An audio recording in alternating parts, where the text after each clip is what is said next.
Good morning बच्चों, कैसे हैं आप सब। आज हम बच्चों पढ़ेंगे 10th क्लास के चैप्टर 4 द्विघात समीकरण के बारे में। क्वाड्रेटिक इक्वेशन, इसके बेसिक सिद्धांत क्या है, इसके बारे में हम आज पढ़ेंगे। बच्चों, द्विघात समीकरण चालू करने से पहले जो है उसके बारे में हमें कुछ पुरानी जो है वो चीज़ों को जानना ज़रूरी है, जो जिनके बारे में हमने पहले भी पढ़ा है। जैसे कि चर राशियाँ, अचर राशियाँ क्या हैं और बीजीय व्यंजक हमारे क्या हैं। तो चर राशियाँ यानी वेरिएबल्स, चर यानी वेरिएबल्स, ठीक है। और ये हमारे क्या कहलाते हैं, एक्स वाई जेड, ये सब जो है हमारे जो हैं वो क्या कहलाते हैं, चर कहलाते हैं। और अचर, अचर यानी आ से अंक, आ से अचर, ठीक है। तो जो हमारे अंक होंगे जैसे 1, 3, 5, 7, ये सारे क्या कहलाएंगे बच्चों, अचर कहलाएंगे। और चर और अचर इन दोनों का से मिल करके हमारे बनते हैं बीजीय व्यंजक। जैसे कि ax प्लस बी हो गया, ax प्लस बी हो गया, और 2x प्लस 5 हो गया, 3x square plus 2x plus 1 हो गया। ये सारे क्या है, हमारे बीजीय व्यंजक हैं, जो कि चर और अचर दोनों राशियों से मिलकर के बने हुए हैं, ठीक है। इन्हें क्या कहा जाता है, बीजीय व्यंजक कहा जाता है। ये हमारे हैं बीजीय व्यंजक, ठीक बच्चों। अब हम आगे बढ़ते हैं। जो हमारा टॉपिक है द्विघात समीकरण, जिसे क्या कहा जाता है इंग्लिश में, क्वाड्रेटिक इक्वेशन कहा जाता है। द्विघात समीकरण में सबसे पहले हम जानेंगे कि द्विघात क्या है और समीकरण क्या है। तो समीकरण से तात्पर्य है हमारा बराबर या समान, ठीक है। तो जहाँ पर भी दो चीज़ों की तुलना की जाती है, बराबरी की जाती है, वहाँ पे हमारा क्या कहलाएगा, वो हमारा समीकरण कहलाएगा। यानी कि समीकरण में बराबर का निशान होना ज़रूरी है, ठीक। और द्विघात मतलब है कि ऐसा समीकरण जिसकी अधिकतम घात कितनी हो, 2 हो। द्वि से तात्पर्य ही है 2, द्वि मतलब 2 यानी द्विघात वाला समीकरण होगा। जैसे कि अगर हम इसी बीजीय व्यंजक में बराबर 0 कर दें, ये हो गया हमारा इक्वल टू, सब में बराबर का निशान लग गया, तो ये सारे हमारे क्या बन गए, बीजीय व्यंजक जो है ये सारे हमारे कन्वर्ट हो गए, किसमें, समीकरण में कन्वर्ट हो गए। समीकरण आप समझ ही गए होंगे, तो यहाँ पर बराबर का निशान जरूरी है और तभी वो समीकरण कहलाएगा। अब हम द्विघात समीकरण की बात करते हैं। तो चूंकि यहाँ पर देखिए बच्चों, चर राशि जो हमारी है x, इसकी मैक्सिमम पावर क्या है, 1 है। यहाँ पर भी x की मैक्सिमम पावर 1 है, इसलिए ये हमारे दोनों समीकरण द्विघात समीकरण नहीं होंगे, क्योंकि इसमें x की अधिकतम घात 2 नहीं है। अब इस समीकरण की आती है। इस समीकरण को गौर से देखिए, इसमें x की अधिकतम घात कितनी है बच्चों, 2 है, इसलिए यह क्या कहलाएगा, हमारा द्विघात समीकरण कहलाएगा। अब बात करते हैं द्विघात समीकरण का मानक रूप क्या है। तो द्विघात समीकरण का मानक रूप, बात कर रहे हैं बच्चों द्विघात समीकरण के मानक रूप की। तो ax square plus B X plus C equal to 0, ये हमारा द्विघात समीकरण का मानक रूप कहलाता है। लेकिन यहाँ पर एक कंडीशन भी है बच्चों, a does not equal to 0 होना चाहिए। a does not equal to 0 क्यों होना चाहिए, ये कंडीशन क्यों अप्लाई की गई है, इसलिए क्योंकि यहाँ देखिए, जहाँ पर हमारा एक्स स्क्वायर वाला पद है, अगर यहाँ पर a की जगह पर हम शून्य कर दें, अगर डज नॉट इक्वल टू 0 नहीं हो तो अगर शून्य हम इसमें करके देखेंगे तो यहाँ वाला पद हमारा क्या हो जाएगा, पूरा 0 हो जाएगा। तब हमारे पास समीकरण क्या बचेगा, B X plus C equal to 0, जो कि द्विघात समीकरण नहीं है, ये एक घात का समीकरण है। द्विघात समीकरण होने के लिए इसकी कंडीशन है कि a does not equal to 0, यानी एक्स स्क्वायर का कोई ना कोई जो है गुणांक होना चाहिए, चाहे 1 ही हो, 0 नहीं हो सकता है वो। यहाँ वाला पद जो है, जो बीच वाला पद है, एक्स का गुणांक भले शून्य हो जाए, मगर एक्स स्क्वायर का जो है वो पावर जो है, एक्स स्क्वायर में गुणांक जो है वो शून्य नहीं होना चाहिए, ठीक है। तो ये हमारा क्या कहला गया, द्विघात समीकरण का मानक रूप कहला गया। तो बच्चों, चर x में एक द्विघात समीकरण ax square plus B X plus C equal to 0 के रूप का होता है, जहाँ a, b और c तीनों ये क्या है, हमारी वास्तविक संख्याएं हैं, और a का मान जो है वो 0 के बराबर नहीं होना चाहिए। तो अब आपको समझ में आ गया होगा कि द्विघात समीकरण क्या है और किसे कहा जाता है, और इसका मानक रूप हम किस तरीके से लिखते हैं। अब आगे बढ़ते हैं, बात करते हैं द्विघात समीकरण को हल करने की कौन कौन सी विधियाँ हैं हमारे पास। हम बात करेंगे द्विघात समीकरण को हल करने की विधियों की, कर रहे थे। इसकी विधियां जो हैं कई हैं, जैसे कि पहला है गुणनखंड, यानी हम गुणनखंड के रूप में तोड़ करके द्विघात समीकरण का हल निकाल सकते हैं, जिसे क्या कहते हैं, फैक्टराइज बोलते हैं। ठीक है, इसमें हम उसको दो भागों में तोड़ेंगे, गुणनखंड करेंगे और इसके बाद जो है उसके हल निकालेंगे। ठीक, दूसरा मेथड जो है वो पूर्ण वर्ग बनाकर इसका हल निकाल सकते हैं, यानी कंप्लीटिंग द स्क्वायर। दोनों यहाँ पे यानी वर्ग के रूप में हम बनाएंगे, स्क्वायर मतलब वर्ग बनाएंगे, पूर्ण वर्ग बना करके उसका हल निकालेंगे। और तीसरी विधि है हमारी द्विघात समीकरण, द्विघाती सूत्र का प्रयोग करके। तो द्विघाती सूत्र यानी यूजिंग क्वाड्रेटिक फार्मूला।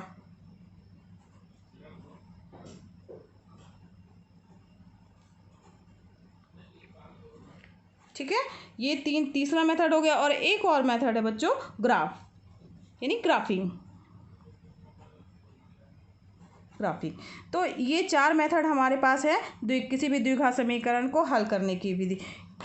तो इन विधियों में से बच्चों जो हमारा 10th स्टैंडर्ड का कोर्स है उसमें गुणनखंड मेथड भी है, पूर्ण वर्ग बनाकर भी है, द्विघात सूत्र के द्वारा यानी क्वाड्रेटिक फार्मूला के द्वारा भी है। ग्राफ जो है वो हमारे कोर्स में नहीं है, इसलिए हम इसे नहीं पढ़ेंगे। और हम इन 3 विधियों को अच्छे से समझेंगे कि इन 3 विधियों के द्वारा किसी भी द्विघात समीकरण को हल कैसे किया जाता है, उसके हल कैसे ज्ञात करते हैं। एक बात और है बच्चों, द्विघात समीकरण जो हम हल कर रहे हैं तो के कितने हल प्राप्त होंगे, क्योंकि ये हमारा समीकरण जो है द्विघात यानी द्विघात का है, द्विघात यानी हो गया 2 घात का है। अब चूंकि 2 घात का समीकरण है, इसके कितने हल प्राप्त होंगे, 2। यहाँ ध्यान दीजिए बच्चों, चूंकि द्विघात का है इसलिए कितने हल प्राप्त होंगे, 2 ही हल प्राप्त होंगे। ठीक है, ध्यान दीजिएगा, अगर 3 घात का होता तो 3 हल अधिकतम प्राप्त होते, अगर 4 घात का होता तो अधिकतम 4 हल प्राप्त होंगे, लेकिन चूंकि द्विघात का है इसलिए अधिकतम 2 हल प्राप्त होंगे। अब चलिए आइए बढ़ते हैं हम पहली विधि की ओर। गुणनखंड विधि के द्वारा हम किसी द्विघात समीकरण का हल कैसे ज्ञात करते हैं। द्विघात समीकरण को गुणनखंड विधि के द्वारा हल करने के लिए जो है हम उसे 2 भागों में तोड़ते हैं। चलिए देखते हैं, एग्जाम्पल से समझते हैं तो वो हमें ज़्यादा समझ में आएगा। x² - 3x - 10 = 0, ये हमारा क्या दिया हुआ द्विघात समीकरण है। गुणनखंड विधि का प्रयोग करते समय बच्चों इस चीज़ को ध्यान रखिएगा कि हमारा जो समीकरण है वो ax² + bx + c = 0 के रूप का हो जाए। मतलब x की बड़ी घात सबसे पहले लिखी जाएगी, फिर बीच में x की घात लिखी जाएगी, x वाले पद लिखे जाएंगे और लास्ट में जो है वो अचर राशि वाले जो है वो पद लिखे जाएंगे और =0 होना चाहिए। यहाँ बराबर के बाद जो है वो 0 ही होना चाहिए। ठीक है, तो यहाँ समीकरण पर गौर करते हैं। ये दिया हुआ समीकरण जो है द्विघाती समीकरण, ये ऑलरेडी जो है वो x की घातों के क्रम में ही दिया हुआ है, इसलिए हमें इसको व्यवस्थित करने की ज़रूरत नहीं है। अगर नहीं दिया होता तो हम सबसे पहले क्या करेंगे, x की घातों के क्रम में से व्यवस्थित करेंगे, पहले बड़ी घात फिर x फिर उसके बाद अचर और =0 के रूप में। अब यहाँ पे ध्यान दीजिए, अब यहाँ पे गौर करने वाली बात ये है कि ये जो हमारा समीकरण है इसमें जो यहाँ पे c का मान है, जो c का मान है और a का मान है, यानी 10 और ax² का गुणा, यानी -10 और x² का गुणा, मतलब इस पद का और इस पद का जब हम गुणा करेंगे तो हमारे पास आएगा -10x²। इस -10x² को बच्चों हमें 2 भागों में तोड़ना है। कैसे 2 भागों में तोड़ना है, इन दोनों का मल्टीप्लाई करने पे -10x² आया और इसे 2 भागों में तोड़ना है कि उन दोनों भागों को जोड़ने या घटाने पर हमें क्या प्राप्त हो बच्चों, -3 प्राप्त हो। तो इसे हल करने के लिए हम क्या करेंगे, 10 के पहले लघुत्तम लेंगे, 2 पंचे 10 और 5 एकम 5, यानी इसके 2 पार्ट हो रहे हैं 10 के, 2 और 5 और 2। यहाँ पे गौर करिए, 5 में से अगर हम 2 घटाते हैं तो हमारे पास 3 प्राप्त होगा। चूँकि यहाँ -3x की बात है तो हम क्या करेंगे, 5 का चिन्ह जो है वो 5 का चिन्ह माइनस के रूप में लिखेंगे, यानी -10x² को हम 2 भागों में तोड़ेंगे। किन 2 भागों में तोड़ेंगे, यहाँ पे देखिए, यहाँ पे -5x और 2x के रूप में तोड़ेंगे। ठीक है, इस चीज़ को ध्यान रखिए। ऐसे 2 भागों में तोड़ना है जिनको जोड़ने या घटाने पे हमारा बीच वाला पद आए और मल्टीप्लाई करने पे यहाँ और यहाँ वाला पद जो है मल्टीप्लाई करने पे प्राप्त हो। ये वाला मल्टीप्लाई करने वाले पद को ही 2 भागों में हमें तोड़ना है, यही इसकी विशेष बात है। अब इसे हल करेंगे। X square minus 5x plus 2x minus 10 equal to 0। यहाँ x कॉमन आ जाएगा, x माइनस 5 प्लस 2 कॉमन आ जाएगा, x माइनस 5 इक्वल टू 0। यहाँ पे बच्चों ध्यान दीजिए, ये जब भी ऐसे हम दो भागों में तोड़ेंगे तो निश्चित रूप से यहाँ वाले पद जो है वो एक जैसे ही प्राप्त होंगे। अगर एक जैसे प्राप्त नहीं हो रहे हैं इसका मतलब है कि आपने कहीं ना कहीं कुछ गलती की है, इसको ध्यान रखिएगा। और जब एक जैसे पद प्राप्त हो रहे हैं तो इनको क्या करेंगे, हम कॉमन ले लेंगे। x माइनस 5 कॉमन आ जाएगा, x प्लस 2 इक्वल टू 0। अब यहाँ हम x माइनस 5 इक्वल टू 0 कर देंगे और x प्लस 2 इक्वल टू 0, यानी ये वाला पद अलग से 0 हो जाएगा और ये वाला पद जो है वो अलग से 0 हो जाएगा। तो x इक्वल टू क्या आ जाएगा 5 और x इक्वल टू क्या आ जाएगा -2, यानी हमारे पास इसके दो हल या दो मान प्राप्त हो गए, x इक्वल टू 5 और x इक्वल टू -2। इस तरीके से हम गुणनखंड विधि के द्वारा जो है किसी भी द्विघात समीकरण का हल ज्ञात कर सकते हैं बच्चों। चलिए ये आपको समझ में ही आ गई होगी। अब आगे बढ़ते हैं। सेकंड मेथड दूसरा है पूर्ण वर्ग बना करके हल करना, यानी कंप्लीटिंग द स्क्वायर। ठीक है, पूर्ण वर्ग बना करके हल करने वाली विधि में हम क्या करेंगे, जैसे कि हम एग्जांपल लेके चलते हैं, उससे ज़्यादा समझ में आएगा। 2x square minus 7x plus 3 equal to 0, ये हमारा कोई द्विघात समीकरण है। इसमें x की घातों के क्रम में ये ऑलरेडी दिया हुआ है। इसमें यहाँ पर ध्यान दीजिए बच्चों, क्या करना है, सबसे इम्पोर्टेंट ये है कि यहाँ पर x स्क्वायर वाला पद, यानी x स्क्वायर वाला पद जो है वो उसका गुणांक क्या होना चाहिए, 1 होना चाहिए। x स्क्वायर वाले पद का गुणांक कितना होना चाहिए, गुणांक 1 होना चाहिए। ठीक, ये चीज़ आपको नोट करने वाली है कि इसको ध्यान में आपको रखना होगा कि x स्क्वायर वाले पद का गुणांक 1 रहे। अब आगे इसको कैसे हल करेंगे, x स्क्वायर वाला पद चूंकि यहाँ पे मल्टीप्लाई में 2 दिया हुआ है तो हम सारे समीकरण में 2 से भाग दे देंगे, तो हमारे पास क्या प्राप्त हो जाएगा, या 2 से भाग करने पर। ठीक है, यहाँ पे 2 है इसलिए 2 से भाग कर रहे हैं, जहाँ पे जितना अंक लिखा हो उससे भाग करेंगे हम। अब यहाँ पे x square 2/2 minus 7x upon 2 plus 3/2 equal to 0। 2 से 2 कैंसिल हो जाएगा। x square minus 7x upon 2 plus 3/2 equal to 0 आ गया। अब यहाँ पे ध्यान दीजिएगा बच्चों कि जो यहाँ पर हमारे पास पद है, x का जो भी गुणांक है उसका हम क्या गुणांक दिया हुआ है, -7/2, ये हमारे पास गुणांक है। ठीक है, तो -7/2 जो ये गुणांक है इसका क्या करेंगे, हम इसमें हर में 2 का गुणा कर देंगे। ठीक है, ध्यान दीजिएगा क्या करना है, हमें हर में 2 का और गुणा करना है, यानी क्या हो जाएगा 7/4, और 7/4 का स्क्वायर करना। माइनस चिन्ह नहीं लेना बच्चों, चिन्ह कोई भी नहीं लेना है, केवल पॉजिटिव ही लेके चलेंगे। तो यहाँ पे गुणांक के रूप में था 7/2, हमने इसके हर में 2 का गुणा किया, आया 7/4। इसका होल स्क्वायर करेंगे, उसके होल स्क्वायर को इस वाले पद पे जोड़ेंगे और घटाएंगे। ये ध्यान देने वाली बात है, इसको समझ लीजिए अच्छे से कि किस तरीके से हम पूर्ण वर्ग बनाएंगे। यहाँ पे x square minus 7/2x plus 7/4 का होल स्क्वायर हमने क्या कर दिया है, जोड़ दिया है, और 7/4 का होल स्क्वायर घटा दिया है, और प्लस 3/2 जो दिया है वो दिया ही हुआ है। क्या चीज़ जोड़ना और घटाना है हमें, जो यहाँ पे x का गुणांक होगा उसके चिन्ह से हमें कोई मतलब नहीं है, उसके हर में हम 2 का गुणा और करेंगे और उसका स्क्वायर करेंगे, वो स्क्वायर जोड़ेंगे और घटाएंगे। फिर से एक बार ध्यान से सुन लीजिए बच्चों, क्या करना है हमें, सबसे पहले x स्क्वायर का गुणांक जो है वो 1 करना है। इसके बाद जो x का गुणांक दिया हुआ है उसमें हर में 2 का गुणा करेंगे और उसका होल स्क्वायर कर देंगे, उसके होल स्क्वायर को जोड़ेंगे और घटाएंगे। तो ये जो है इसके बाद जो है वो हमारा ये समीकरण प्राप्त हुआ। ये समझ में आ गया ना बच्चों। अब आगे देखिए इसको हल करते हैं। यहाँ पर ध्यान दीजिए 7/2x है, तो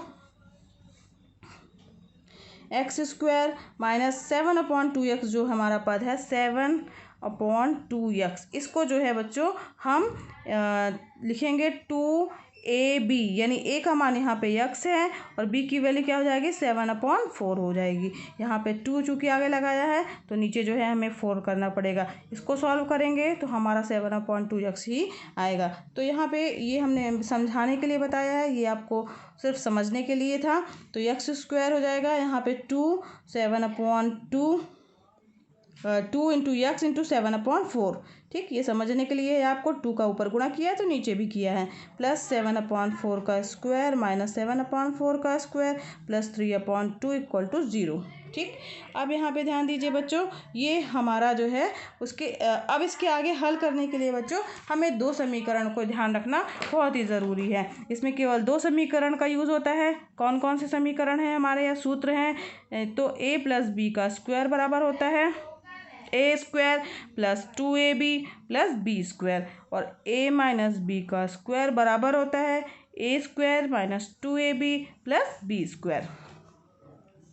ठीक है, इन 2 फार्मूलों में से ही कोई ना कोई एक फार्मूला जो है वो यहाँ पे हमारे अप्लाई होगा। यहाँ पे अब कैसे पता चलेगा कौन सा लगेगा, तो अगर यहाँ पर x वाले पद के सामने माइनस का चिन्ह लगा है तो माइनस वाला फार्मूला लगेगा, अगर सारे पद प्लस में है तो प्लस वाला फार्मूला लगेगा। ठीक है, समझ में आ गया ना बच्चों।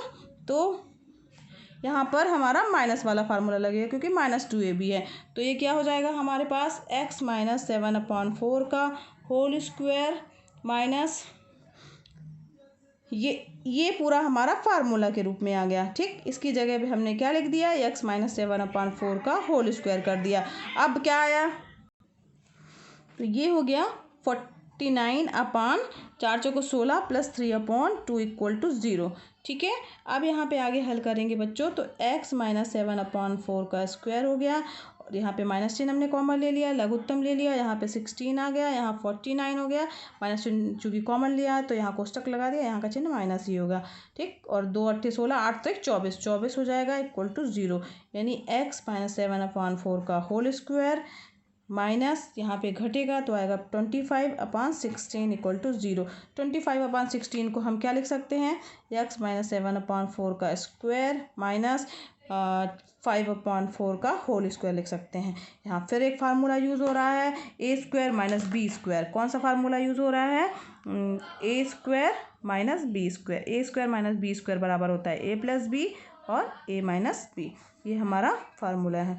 ठीक है, तो यहाँ पर बच्चों ये इक्वल टू 0 हो गया, X square a square minus B square, यानी ये a है ये b है, यानी x माइनस 7/4 प्लस 5/4 हो जाएगा एक बार, और एक बार x माइनस 7/4 माइनस 5/4 हो जाएगा। ठीक है, इक्वल टू 0।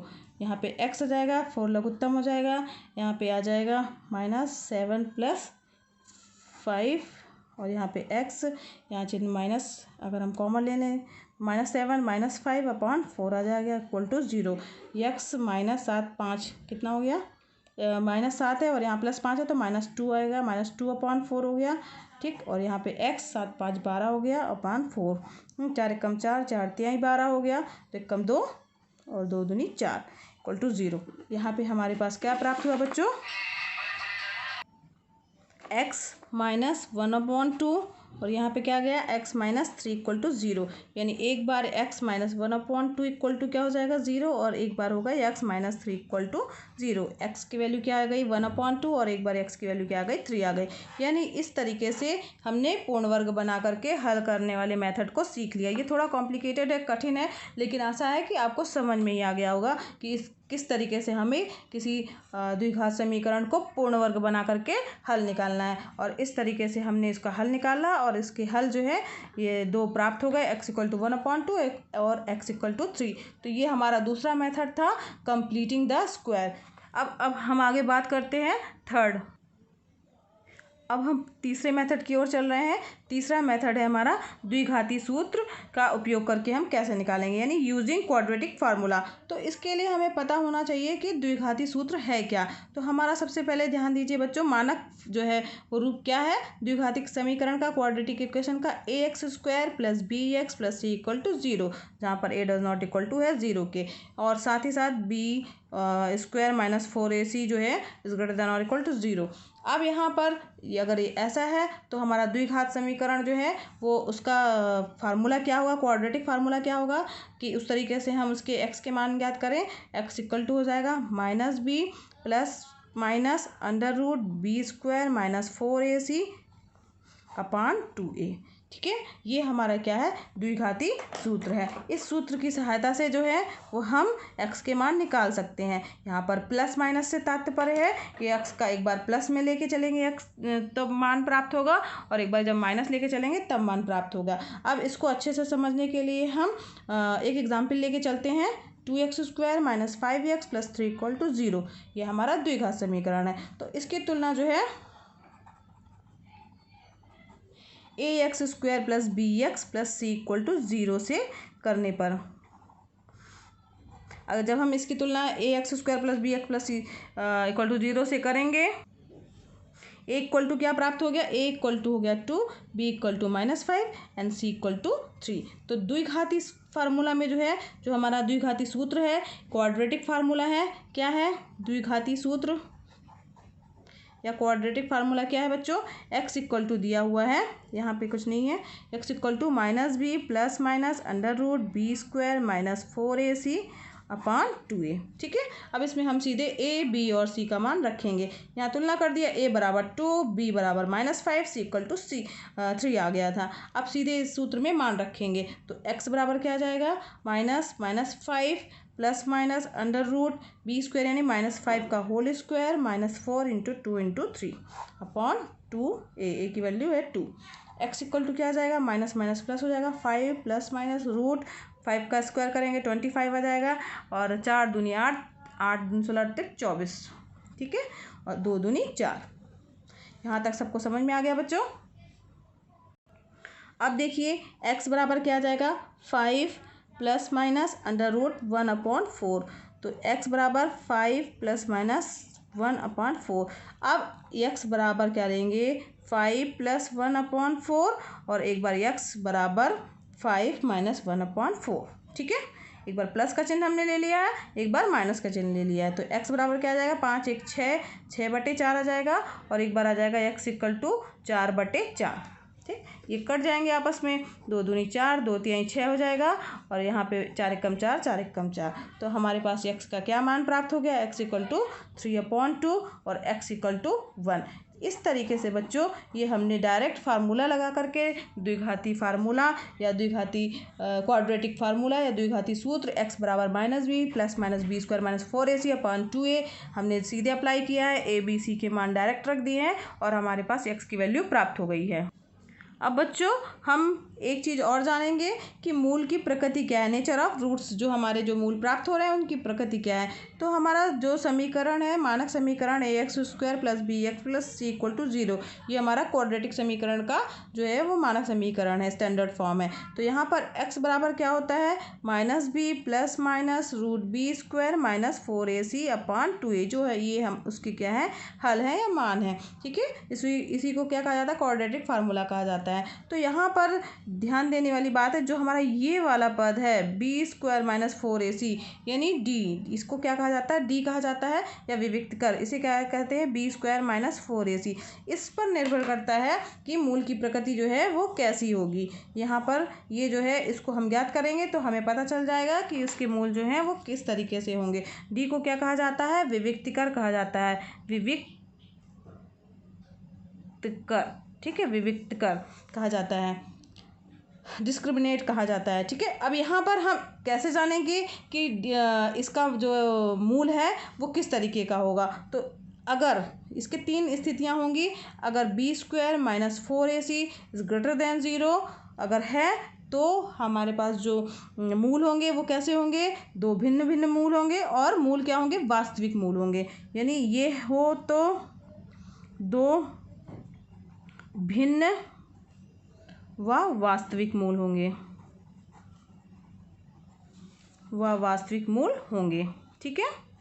और दूसरी क्या कंडीशन है, यदि b² - 4ac = 0 हो जाए, तब क्या होगा, तब 2 मूल तो होंगे लेकिन 2 बराबर मूल होंगे, और वास्तविक भी होंगे, वास्तविक मूल होंगे। ठीक है, अगर तीसरी स्थिति क्या बनती है, यानी हमारा d या विविक्त कर जो है, या b² - 4ac का मान जो है 0 से छोटा है, तब क्या होगा, तब ऐसी स्थिति में कोई भी वास्तविक मूल नहीं होगा, मूल क्या होंगे, काल्पनिक होंगे। तो तीसरी स्थिति है b² - 4ac <= 0 हो तो कोई भी वास्तविक मूल नहीं होगा। नहीं होगा। कैसे मूल होंगे? काल्पनिक मूल होंगे।